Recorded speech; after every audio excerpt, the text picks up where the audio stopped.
space. The stewardess then was walking down the corridor between the seats, and she came up and grabbed hold of the pen and walked off. She had to use stiction, to get rid of the stiction of the double-sided, so you can actually see her pull it off the glass if you look carefully. I think probably if she'd twisted it slightly, it may have worked better, but it worked.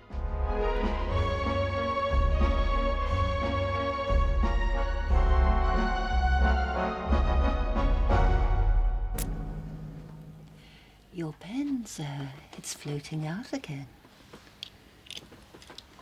My what? Your pen.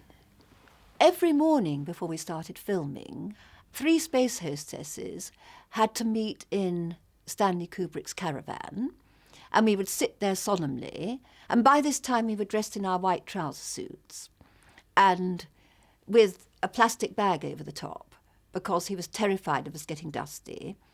And the first assistant would say to us, "Mr. Kubrick would like your thoughts for the day."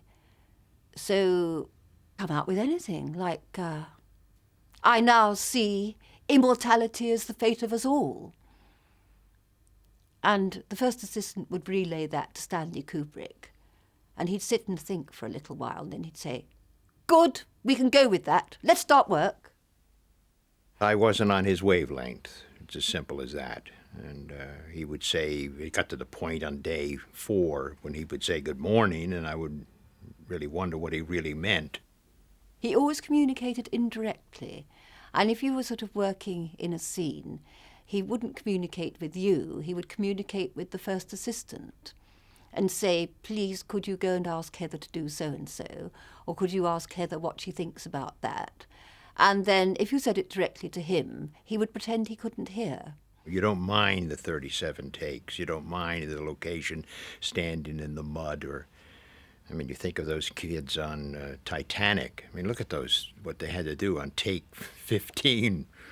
We'll do anything once we know where we're going. And so he'd say to the first assistant, "What did she say?" So you'd have to go say, "Would you please tell Mr. Kubrick I say so-and-so?"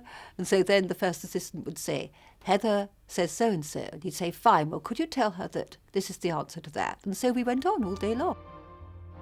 But the extent to which he ground the sausage was, I thought, a little excessive.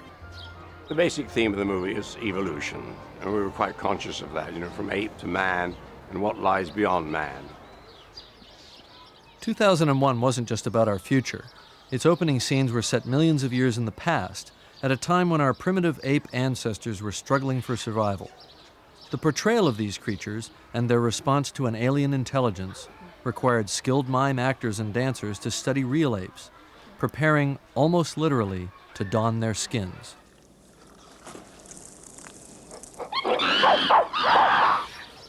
Dan Richter, who played Moon,